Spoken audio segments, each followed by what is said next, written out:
Okay, let's go live again. This is James Maduke speaking. I got an interesting one for you today. We're going to talk about why you shouldn't be Googling it if you're doing anything along course creating or creating YouTube videos, any kind of content.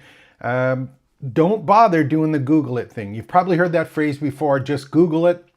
You know, doing your research, getting ready to do anything or create any content, the first part of my teach model that I use for creating all your video content is all about doing all the research and targeting not only the right people, but more importantly, the right questions and answers that you get. And in the past, you may have been told, well, make sure you do your research, go and Google all of it, Google it to make sure you have a good background of information before you get started. And yesterday's video, I talked about having context or making sure that everything was in context when you're actually doing the searches or using prompts when you're using stuff like ChatGPT. But I want you to think of it kind of like this. It's like this is the difference between saying something like I'm going to Google it, or using something like the tool I'm going to suggest you at least look at and start playing with, and it's the one that I use now called Perplexity.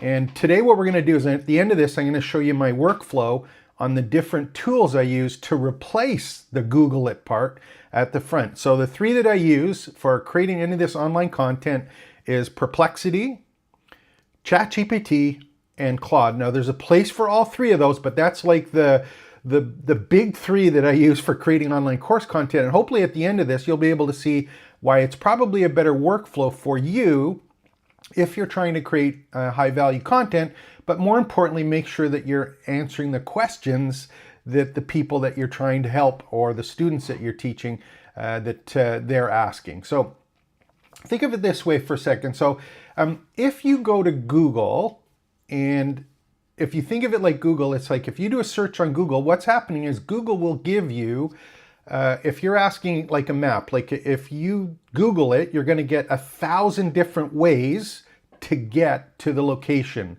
if you're thinking of a map. So you have one place to go, you want to go to another place, you Google it, and it shows you 1,000 different routes. On the other hand, if you use a tool like Perplexity, and it's perplexity.ai if you're not familiar with it, think of it this way. It will actually go and search through all of the routes for you and pick the best 5 or best 4. And it's also like having a guide there that gives you the actual, well, I guess the kind of the route by route, different things to look for. And it's like a personal tour guide that goes through with it.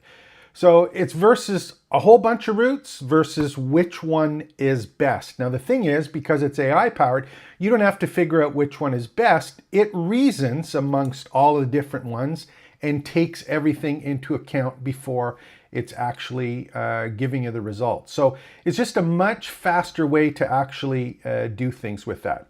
Now the big difference on all of these is if you are doing a search on Google, what you're really doing is you're asking or using usually a keyword phrase, right? It's usually anywhere from 2 to 5 words that you put into Google. And what it does is it does a search on those keywords or that phrase, and it basically just gives you all of the related pages or websites or information that it has found in its index that relate to those keywords or phrases. But when you use something like Perplexity, which is an AI-powered tool, what you're really doing at that time is you're looking at a 10-word sentence or 10 words, but it also has the focus on the intent. Like, what is the reason that you're searching for it? So you've got, I think the stats that I saw was Google, 94% is like 1 to 5 keywords long. And then the Perplexity ones are 10 words plus. And think of it this way, as if you were going to ask, for example, where can I get pizza near me? Or, local pizza shops. That's something you might want to Google. But on the other hand, if you want to find out which are the best ingredients and how is the best pizza cooked, if you get into a long phrase or a specific question, If you type that into Google, what's going to happen? You're going to get 1,000 different results, and you got to click through each of them and try and figure out which is the one that pertains to what I'm doing right now. Why do I want to know? Why is it important to me? What's the situation, the context that I'm actually in? The other thing is Perplexity is interactive. Again, if I do a search in Google, it doesn't ask me any follow-up questions. It doesn't say, here's some related stuff that you might want to look at.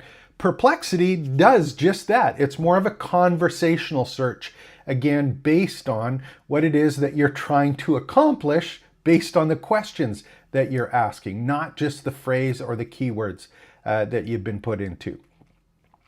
So if you're an online course creator, you're probably wondering, what does this have to do with me? How does this fit in to what I want to do? Well, again, when you're creating your online course, one of the things that you have to do is actually go through, of course, and research things that you want to make sure that you cover during the course. Now, I'm sure that you're probably an expert in something, but everyone who's an expert, even though they want to go make sure that they haven't forgotten anything or that they need to round out the information that they have. The cool thing about Perplexity is that anytime it does a search, you're actually getting up-to-date information. On the other hand, if you go do a search on Google, you may get information that is 2 months old, 2 years old, 10 years old, 5 years old. It's not based, the search that you get, the results that you get, isn't based on how new it is. It's based on who ranks highest in the search index.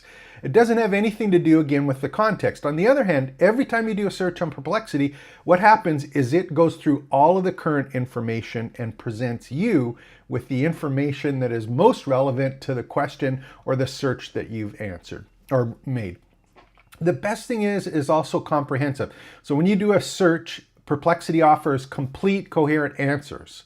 So if you're a course creator and you're thinking about something that's complex, instead of jumping between one search and one result here on Google, scrolling down, finding another one, having to read a blog post or something that isn't relevant, going back and trying to figure it out again, you're doing an actual conversation with an AI-powered search engine and actually puts it together. Now, here's the other thing. If you get a high search result in Google, does that mean that the content is valuable? No, not necessarily. When you do a search on Perplexity, what happens is you actually get the references from where it got the information. So you know that it's actually real information, not based on search results, but more importantly, just on the actual information that was searched. And it's not just websites, it's PDFs, videos, all sorts of information is available as well. And it's really great for education. So, you know, Perplexity is all about educating people. The Google it kind of thing is what we may have been brought up on the past. That's not necessarily, the purpose isn't for educating people. The purpose is to just provide an index of information. Okay? So, you know, these are some of the things you might want to consider when you're thinking about how do I do all of my research and how does that work? So based on that, what really happens when you do a search and what do you get in Perplexity? So let's just take a quick look, and what I'll do here is we'll actually go down, and let me pull up a screen here. We'll do a couple screens just to show you what happens. Now I did some examples, and we'll go through my workflow here, but I just want to show you how Perplexity works. So the site, again, is perplexity.ai, and if you're looking for any of these links, I'll make sure I put them in the description below. And again, if you have any other questions about creating online courses, training sites, video tutorials, please make sure to visit trainingsites.io. And we've got all sorts of video tutorials there. We've also got some coaching programs, some courses that can help you to create an education business and learn more about teaching online and creating and selling courses online. And of course, like and subscribe to the channel as well. I've been doing this now for 25 years almost, thousands of tutorials, hundreds of different courses I put together, and Perplexity has changed dramatically the way that I put the courses together. And here's a simple example why. So I'll do this one as a new one just so that you can see it. So I'm logged in to Perplexity. I'm just going to start a new thread. And here's the thing, this interface, it's kind of like ChatGPT and some of the other ones you may run into.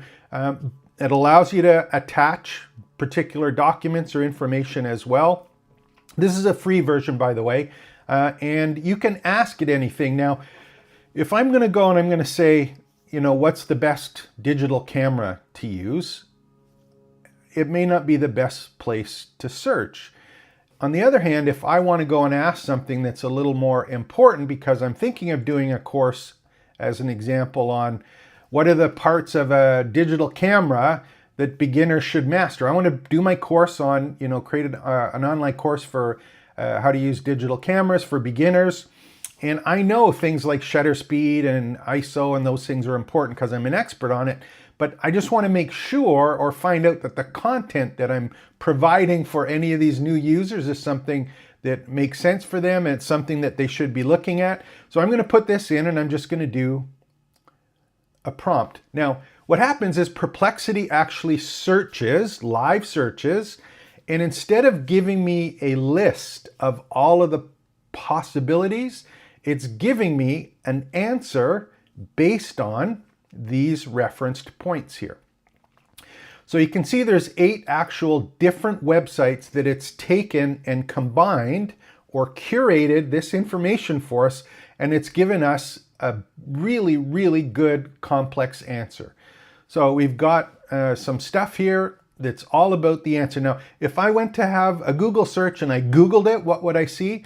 I would see 1,000 different results that I have to search through. But now it gives me all the information that I know that I should be at least covering and looking at, and what are the things or the areas that are important for me. And again, technically I could look at this and go, wow, that's pretty close to something I could use for a course outline, right? But it's all the stuff that needs to be covered. And again, here's the interesting part. If I don't believe this, or I want to find out where the heck they got it from, I can just put my mouse over top of the area and it basically shows me the website or the resource, whether it be a PDF or a paper, any kind of information that it actually pulled this from to give its response. And here's the real value, I think, for people who are creating online courses. And as much as we'd like to say, hey, I know everything and I know exactly what I want to do and put in my course, the big part or the exciting part, I think, for online course creators is rounding out your knowledge with and your perspective on things, but be able to provide a comprehensive solution to what people are asking for.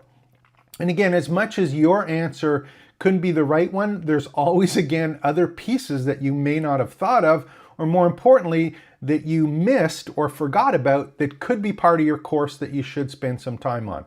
So one of the things that happens is at the bottom, gives me a response, and at the bottom you see it says related.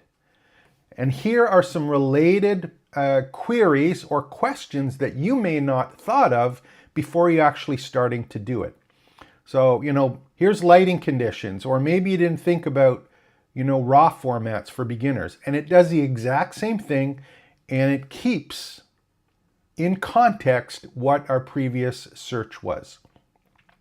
So this is just a wonderful way to actually go and take care of all of your research. And again, you end up with a library of particular bits of information that can be something that is a great way to do all of the research for your online course. So you're probably asking, well, where does this fit into what I want to do for creating online courses? I don't think you should Google it anymore. I think you should play around with Perplexity, kind of think things through. And where it fits into this whole kind of piece of online course creation is if you look, for example, and you're thinking about what am I going to do with this? Where does it fit in? If I go and I use that prompt, and let's say I go, for example, let's go to ChatGPT, and I'm just going to do a new one here. I already did one, but as in a test beforehand, but I'm just going to put that same prompt in. What are the features of settings of modern DSL? You can maybe go to ChatGPT with the question that you had. What are the main settings that a beginner might want? And it's going to give us its answer. It's not going to do a search for all of the possible ones. What it's doing is it's saying, hey, which are the ones, or this is a complete or final answer. So Perplexity basically gives a search result of all of the different current our current answers to something, ChatGPT gives a final answer to it. So if you're doing research, I would much rather have more of an open result or response as opposed to ChatGPT saying this is the response. So what you can do is you can look at this and say, okay, that's information, something I should cover, but it may not have the same context of all of the different responses and all of the different resources that were put together in ChatGPT. So what I'm suggesting is that you go do your research in Perplexity. And when you get it, that's when you get into creating the syllabus, the lesson plan, all of that different information that turns into or is something that is important for your course. So what I would do in this particular case is I'd go to Perplexity and I'd go and I'd open up my result here. We'll go take a look at this one. And you can take and copy this particular content and then go to ChatGPT and just say,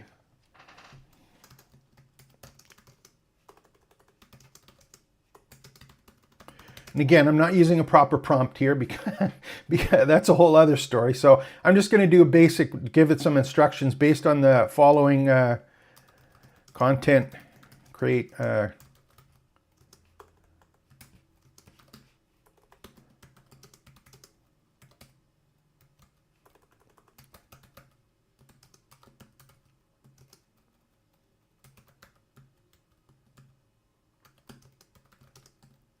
again, you can obviously do anything you want here. So what I did is I just copied the result that I got from Perplexity and I just gave it to ChatGPT and said, hey, give me a course syllabus based on this. Now again, I have some prompts that actually create syllabuses or proper prompts and stuff, but you can see what's happened here. I went from the research that I did and I've now created a course outline with ChatGPT. And the way that I do this, this is kind of the workflow that I use through this. I do my research in Perplexity. I create my kind of structured responses, lesson plans, course outlines kind of stuff in ChatGPT. And then I use Claude because Claude is more personal and conversational. And I actually create the content for my lessons within Claude. So we've got Perplexity research. We've got ChatGPT for the technical outlines and structures, and the actual content is created in Claude. And this is just a great example of doing research and then getting a complete course outline put together for you with the tool. And it's these three tools. And notice, I didn't go to Google. I didn't Google it. I didn't have to click through a bunch of links, and everything is up to date and in context with what I'm trying to do with a course, creating an online course. It doesn't matter what kind of course it is. You can be doing about digital cameras. You can be doing it about soft skills, anything that you want. You're going to make sure that you have up-to-date information that's current, that again is information that fits what it is that you're trying to do specifically. So if we just go back quickly and take a look at this, you're going to see we've got topics needed, assignments, topics covered, hands-on practice assignments, week 4, what's covered. All of these different pieces are built out for us. And again, we go to Claude and get that conversational thing to put this all together. Now I'm going to add one other thing here. If you're serious about this, some of the things that you can do, I don't know if I have it open here. Let me just see if I have it open. I'll put myself here on the screen just so I can do it. I'm going to look in the background here, just do a search on my own website, because one of the things that I do have is I do have a series of prompts that are specific for creating online course syllabuses or course outlines and then lesson outlines. And there's some specific prompts that you can follow to actually go through this. I don't know if I can find it quickly enough here. And again, this is something that's available at trainingsites.io to the members, these listing of prompts. I wish I had brought them up here earlier, but I didn't. So we'll do that in another video. But the thing that's here that I want to kind of get to is we've got Perplexity, ChatGPT, and then Claude. And then the other one that I use now is napkin.ai, which I covered in a previous video that I'll make sure the link is available at the end of this one. to create graphics for the text that we've created. And in fact, I also have a prompt for a video script. So if you're creating online courses, even if you're just beginning, we've got 3 or 4 tools here that can help you and guide you. And I've got the prompts available for you that you'd be able to actually go through with those. So kind of wrapping up here, don't Google it. Try not to Google it. Go to Perplexity, open up a free account, and then start asking some questions about what it is that you're trying to do, or what is it that you're trying to get as an answer for the clients or the students or the people that you're creating the course for. Try and find out what are the things that you should be covering for it. And any of the research that you do, make sure you copy it, put it in your library. Then you're going to take it, put it into ChatGPT and ask for syllabus and course outline and course lesson structures. Then you're going to go to Claude to actually create the content. And when you're in Claude, you're going to use some of the prompts we have to create the text, create a video script, and then you're going to go to napkin.ai to create graphics for each of these particular ones. So I hope you enjoyed this. We'll create another video. I might do another one today because I got lots of stuff in my head. If you're interested in starting and building and growing an education business, teaching online, creating your first course, if you're a professional or someone who's really passionate about something, over 40, got some experience in something and really want to have fun sharing what it is that you know and that you're passionate about, please make sure to visit trainingsites.io and join the community, and also like and subscribe to the channel. I'd love to help you out. So my name is James. It's trainingsites.io. Take care and expect the best, and we'll see you the next live video that we do, maybe today or tomorrow morning.